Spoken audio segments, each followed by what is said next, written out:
사랑하는 성도 여러분, 출애굽기 24장은요 시내산에서 하나님과 이스라엘 백성 사이에 언약이 체결되는 장면입니다. 그렇다면 하나님께서 이 언약을 통해서 이루고자 하신 목적이 무엇일까요? 단순히 이스라엘 백성들에게 율법을 주시는 것이 아닙니다. 하나님께서 이스라엘 백성에게 원하신 것은 이것입니다. 노예에서 예배자로 변화되는 것. 애굽에서 바로를 섬기던 노예가 이제는 하나님을 섬기는 예배자가 되는 것. 이것이 출애굽의 목적이고 이것이 시내산 언약의 목적입니다. 성경적 의미에서 보면요, 노예의 반대말은 뭘까요? 단순히 자유인이 아닙니다. 성경에서 노예의 반대말은요, 예배자입니다. 우리 한번 옆분에게 한번 고백해 볼까요? 노예의 반대말은 예배자입니다. 왜 그렇습니까? 사람은 반드시 무엇인가를 섬기며 살기 때문입니다. 하나님을 섬기지 않으면 세상을 섬기게 됩니다. 하나님 앞에 예배자로 서지 않으면 결국 세상 앞에서 종노릇하게 됩니다.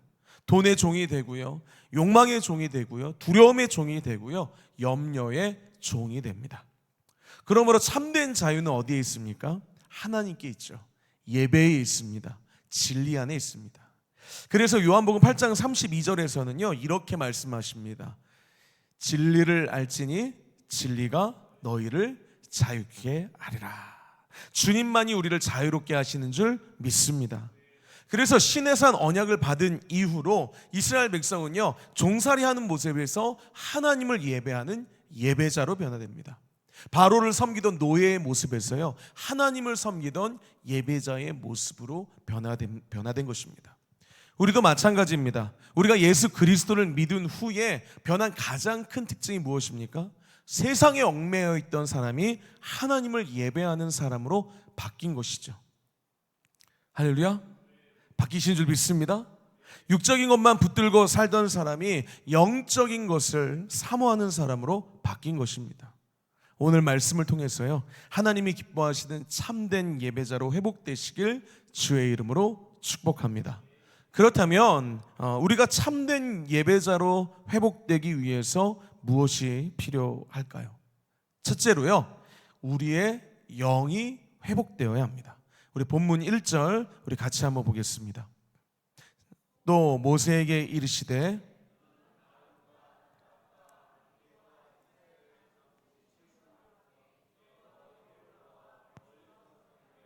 아멘.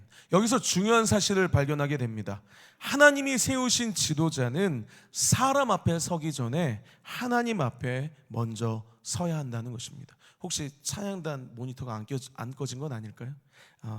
목회자도 마찬가지고요, 리더자들도 마찬가지입니다. 부모도 목자도 마찬가지입니다. 우리가 누군가에게 선한 영향력을 끼치기 원한다면요 먼저 하나님과 깊이 교제해야 한다는 거예요.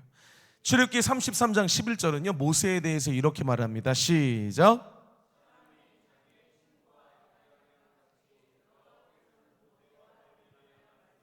아멘. 모세가요 이렇게 늘 하나님과 교제했습니다. 그리고 다시 한번 읽겠습니다. 시작. 모세는 진으로 돌아오나 눈의 아들 젊은 수종자 여호수아는 회막을 떠나지 아니하니라. 아멘. 여러분, 이것이 굉장히 중요합니다. 모세는 진으로 돌아갔지만요 젊은 수종자 여호수아는 여전히 남아서 기도했다는 거죠. 앞선 세대가 기도했는데 다음 세대가 더 기도하면 하나님께서 더 큰 은혜를 부어주시는 줄 믿습니다. 기도하는 세대 위에 부흥이 있고요, 기도하는 교회 위에 부흥이 있고요, 기도하는 가정 위에 회복이 있는 줄 믿습니다. 우리 비전교회도 우리 가정도 그렇게 되길 주의로 축복합니다. 예배가 살아있고 기도가 살아있고 말씀이 살아있고, 그래서 끝까지 남아서 하나님을 찾는 사람들이 있는 교회, 할렐루야, 그런 교회 위에 하나님께서 부흥을 부어주실 줄 믿습니다. 사랑하는 성도 여러분, 우리에게 필요한 것은요 다른 것이 아닙니다. 영의 회복입니다. 그런데 우리의 신앙을 돌아보면 어떻습니까? 우리가 얼마나 육적으로 살아가는지 모릅니다. 얼마나 내가 눈에 보이는 것에 붙잡혀 살아가는지 모릅니다. 얼마나 육신의 만족을 위해 살아가는지 모릅니다. 특별히 오늘날 많은 사람들이 무기력합니다. 겉으로는 부족한 것이 없어 보입니다. 먹을 것이 있고요, 입을 것이 있고요, 즐길 것도 많습니다. 보고 들을 게 얼마나 넘쳐나는지 모릅니다. 그런데 이상하게 마음에는 힘이 없습니다. 기쁨이 없고 감사가 없습니다. 영적인 생기가 없습니다.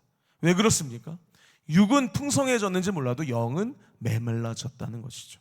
육은 채워졌는데 영이 굶주려 있기 때문입니다. 요즘 아이들만 봐도 그렇습니다. 예전에는 과자 하나만 줘도 좋아했습니다. 저 때는 이렇게 용돈이 대학생 때였나요? 대학생 때 10,000원만 줘도 좋았었는데, 요즘은 주애리도 막내 녀석도 이게 파란색인지 그다음 뭐죠? 그게 초록색인지 노란색인지 이거를 유심히 쳐다보고 이렇게 자꾸 이렇게 바꿔가려고 합니다. 예전에는요, 과자 하나만 줘도 좋아했고요, 떡볶이 사준다고만 해도 좋아했고요. 그런데 요즘은 웬만한 것으로는 잘 감동하지 않는 것 같습니다. 뭐 피자, 치킨은 기본이 되고요, 더 맛있는 거, 더 비싼 거, 더 좋은 것을 줘야 좋아합니다. 왜 그렇습니까? 너무 풍족하기 때문이죠. 풍족하니까 감사를 잃어버린 것이죠. 그런데 언제 감사를 경험합니까? 내가 배고플 때. 편식하는 아이도 배고프면 먹게 되고, 배고프면 반찬투정이 줄어들죠. 예전에 정글에서 이렇게 생활하는 프로그램을 보면요, 먹을 것이 없으니까 평소에는 상상도 못할 것들을 이제 먹습니다. 그리고 뭐라고 말하죠? 이거라도 먹으니까 다행이라고.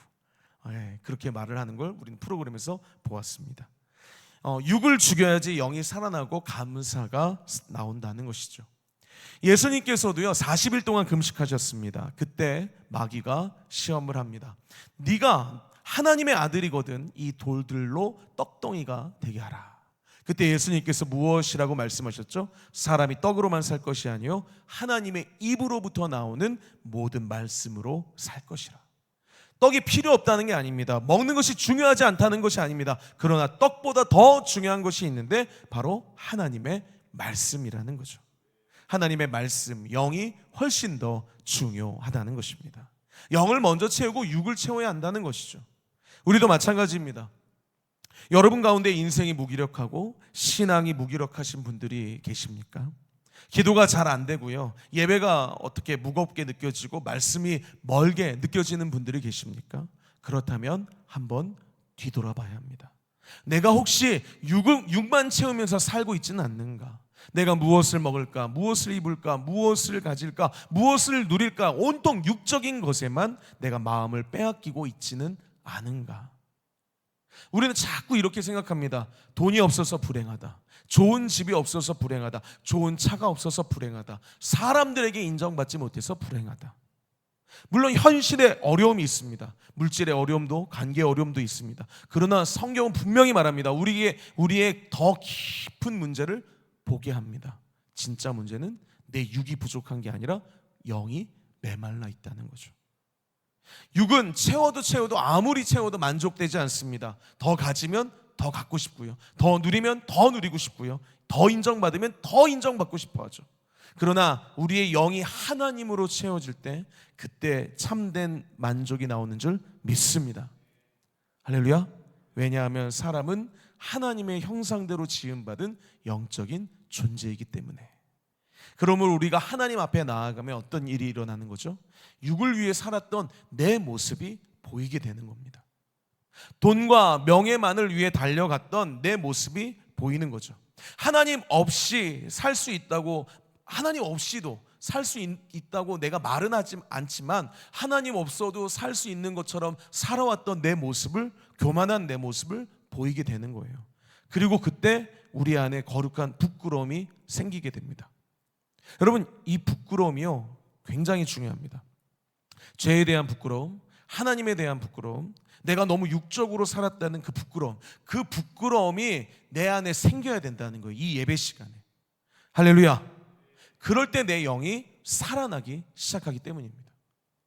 그래서 에레미야 6장 15절에서 하나님께서 이렇게 말씀하시죠. 자, 시작.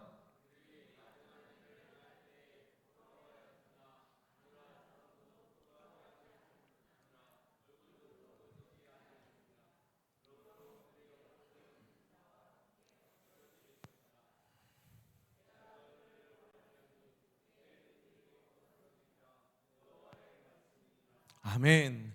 조금도 부끄러워하지 않을 뿐 아니라 얼굴도 붉어지지 않았느니라.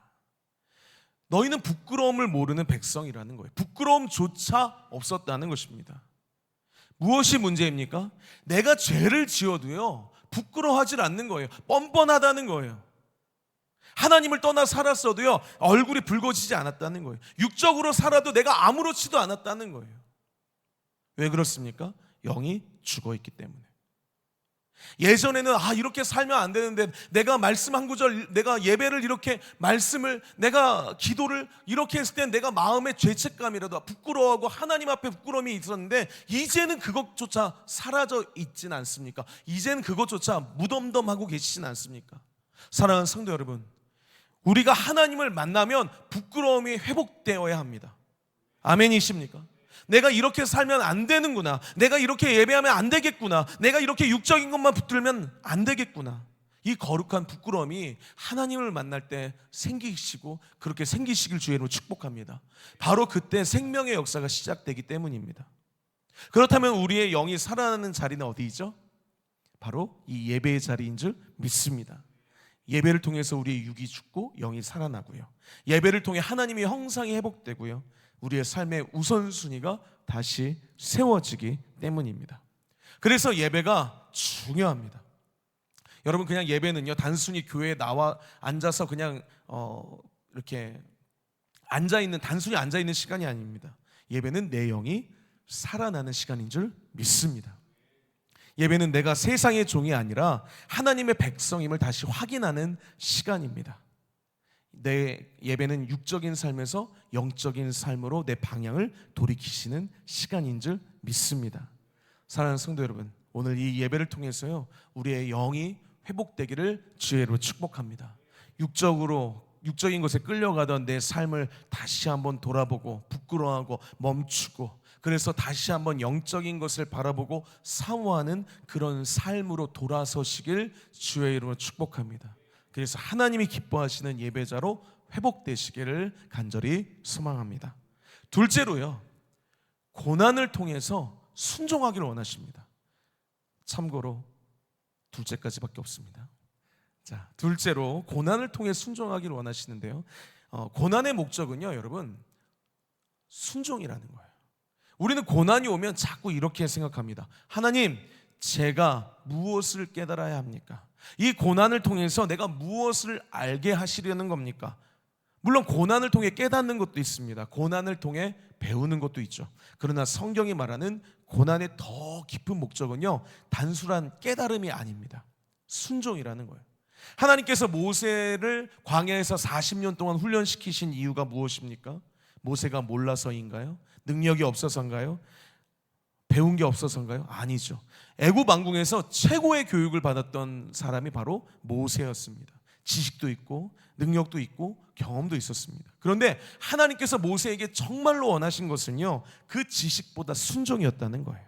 왜냐하면 모세가 이스라엘 백성을 이끌고 성막을 세우고 하나님의 말씀을 백성에게 전할 때 가장 중요한 것은 자기의 생각이 아니라 하나님의 말씀에 철저히 순종하는 것이었기 때문입니다. 여러분, 성막은 대충 지으면 안 되는 거죠. 하나님이 보여주신 그대로 지어야 합니다. 백성에게 말씀을 전할 때도요 자기의 생각을 섞으면 안 되죠. 하나님이 말씀하신 그대로 전해야 합니다. 그래서 하나님이 원하시는 것은요 이것입니다. 내가 말한 대로 하라. 내가 명령한 대로 순종해라. 너의 생각보다 내 뜻을 앞세워라. 그래서 히브리서 5장 8절 9절을 보시면요 예수님에 대해서 이렇게 말씀하시죠. 시작.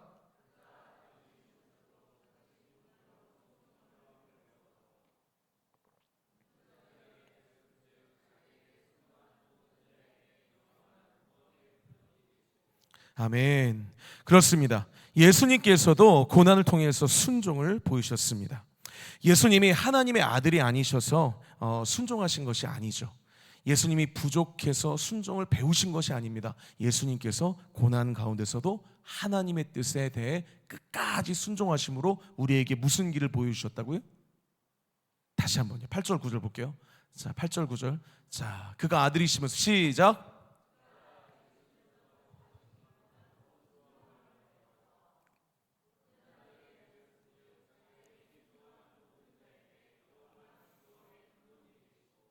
아멘. 우리에게 순종의 길을 보여주신 거예요. 우리에도 마찬가지입니다. 하나님께서 우리에게 고난을 허락하실 때요, 그 고난 속에서 하나님은 우리에게 순종을 가르치십니다. 그런데 우리는 때때로 고난 앞에서요, 내가 뭘 더 알아야 하지? 내가 뭘 더 깨달아야 하지? 왜 나에게 이런 고난이 왔지? 순종하기보다는 자꾸 내가 깨달으려고 합니다. 물론 깨달음도 필요합니다. 그러나 깨달음에서 멈추면 안 되는 거죠. 깨달음의 목적은 순종입니다. 깨닫고 순종하지 않으면요, 그 깨달음은 지식으로만 끝이 납니다.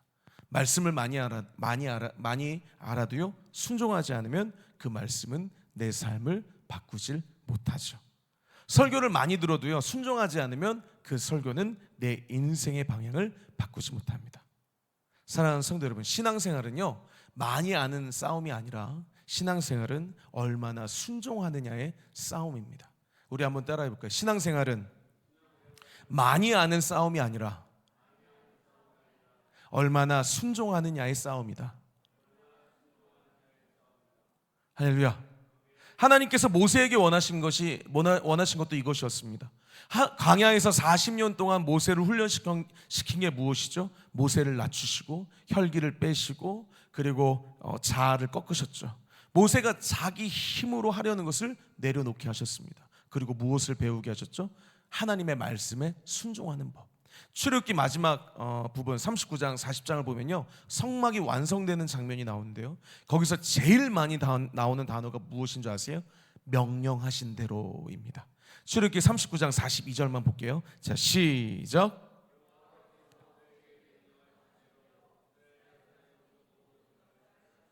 아멘. 그냥 열심히 해서 그 역사가 맞춰진 게 아니라요, 여러분, 열심히 해서 그게 아니라요, 주님께서 말씀하신, 명령하신 대로 맞췄다고 말합니다. 말씀하신 그대로 순종했다는 거예요. 그래서 우리가 모세의 위대함은요, 어떤 지도력에 있는 게 아니고 지식에 있는 게 아니고 모세의 위대함은 순종에 있는 줄 믿습니다. 하나님이 말씀하시면 그대로 순종했다는 거예요. 그래서 출애굽기에서 모세를 보면요, 하나님이 말씀하시고 나서 하나님 제 생각엔 이렇고 저렇고 이렇습니다, 이런 게 없습니다. 항상 뭐라고 얘기하죠? 명령하신 그대로 순종했다는 거예요. 주님 말씀하시면 내가 나아가겠습니다. 주님이 멈추라면 멈추겠습니다. 이것이 순종의 사람이죠. 광야의 생활을 하면서 제일 힘든 게 무엇입니까? 갈 바를 알지 못한다는 것입니다. 광야에 표지판이 있나요? 아무것도 없죠. 어디로 가야 할지, 어떻게 살아야 할지 한 치 앞도 모르는 게 광야입니다. 우리 인생도 그렇습니다. 내일 일을 알 수가 없죠. 자녀의 앞날도 알 수가 없습니다. 내 가정의 문제 내 뜻대로 되지 않죠. 건강, 물질, 내 관계, 우리가 다 어떻게 할 수가 없어요. 알 수가 없어요. 인생은 그래서 광야 같습니다. 그래서 하나님이 가라고 하시면 가고 멈추라고 하시면 멈추는 거, 하나님이 명령하시면 순종하는 거, 그것이 광야를 통과하는 방법인 줄 믿습니다. 아브라함도 마찬가지였죠. 갈 바를 알지 못하고 떠나였습니다. 어디로 가는지 다 알고 떠난 것이 아닙니다. 모든 계획을 세워놓고 떠난 것이 아니지만 하나님의 말씀을 붙들고 떠났을 때 이것이 믿음이고 이것이 순종이고 그 걸음을 주님께서 축복하신 줄 믿습니다. 할렐루야. 아멘. 우리도요, 인생을 알 수는 없습니다. 그러나 하나님의 말씀은 붙들 수 있습니다. 우리는 자꾸 착각해요. 내 앞길을 보여달라, 내 앞길을 말해달라, 그렇게 기도하고 그렇게 주님께 매달립니다. 그러나 주님께서는요, 우리의 앞길을 이미 말씀을 통해 인도하고 계신 줄 믿습니다. 내일 일을 우리는 몰라도요, 주님의 음성을 따라갈 수는 있습니다. 내 앞길은 보이지 않아도요, 순종은 할 수 있습니다. 할렐루야. 여러분, 그 한 걸음을 통해 주님께서 역사하시는 줄 믿습니다. 하나님은요, 순종하는 자를 통해서 일하시고 순종하는 자를 기뻐하신다는 거예요. 그래서 불순종한 사울에게 뭐라고 하시죠? 사무엘상 15장 22절입니다. 시작.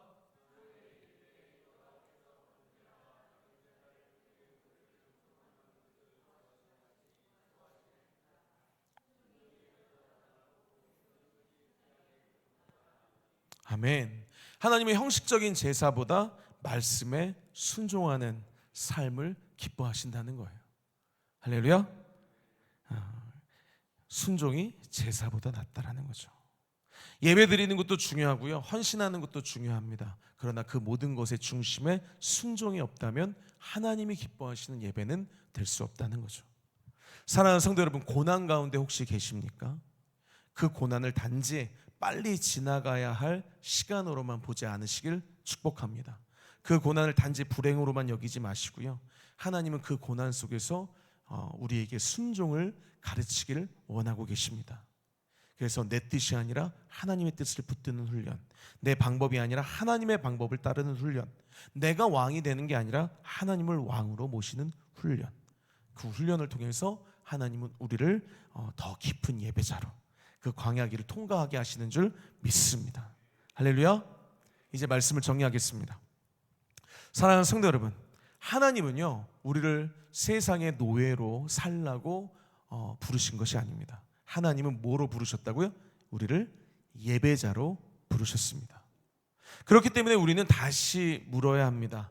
나를 지금 이 땅으로 부르셨는데, 나를 주님의 자녀로 부르셨는데 나는 지금 무엇을 섬기고 있는가? 나는 지금 무엇에 붙잡혀 있는가? 나는 지금 육적인 것에 끌려가고 있는가? 아니면 하나님을 예배하는 영적인 삶을 살고 있는가? 사랑하는 성도 여러분, 우리의 영이 회복되길 간절히 소망합니다. 육적인 것만 붙들고 살면 무기력해집니다. 세상의 것으로만 채우려고 하면 공허해집니다. 그러나 하나님께 나아가면요 영이 살아납니다. 말씀 앞에 서면 영이 회복되고요, 예배 자리에 돌아오면 하나님의 형상이 회복됩니다. 둘째로, 우리의 고난 속에서 순종을 배워야 한다고 말씀드렸습니다. 광야 같은 내 인생길에서 앞이 보이지 않아도 하나님의 말씀을 붙들고 한 걸음 한 걸음씩 순종해야 합니다. 그래서 주님이 가라시면 가고 멈추라고 하면 멈추고, 그래서 내 생각보다 하나님의 말씀을 앞세우는 것, 그것이 바로 예배자의 삶이라는 거죠. 오늘 이 시간 우리 모두가 다시 하나님 앞에 서기를 간절히 소망합니다.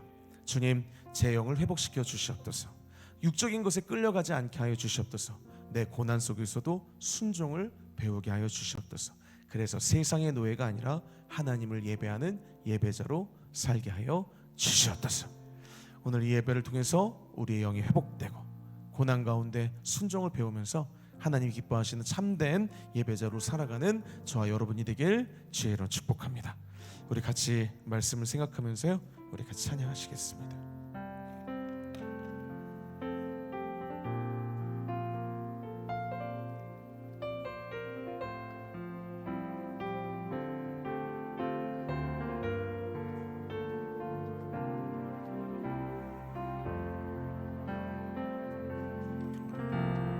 나는 하나님을 예배하는 예배자입니다.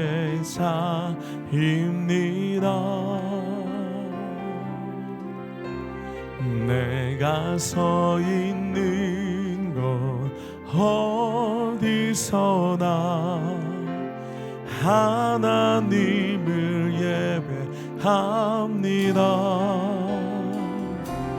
내 영혼 거룩한 은혜를 향하여 내 마음 완전한 하나님 향하여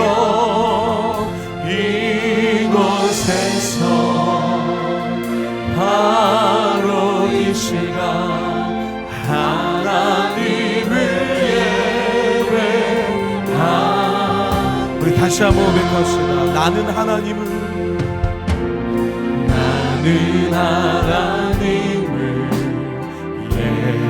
예배하는 예배자입니다.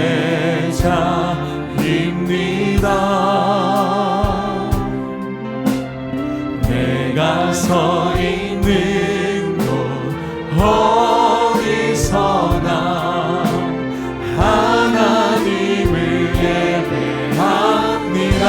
내 영혼 거룩한 은혜를 향하여 거룩한 은혜를 향하여 내 마음 완전한 하나님 향하여 이곳에서 바로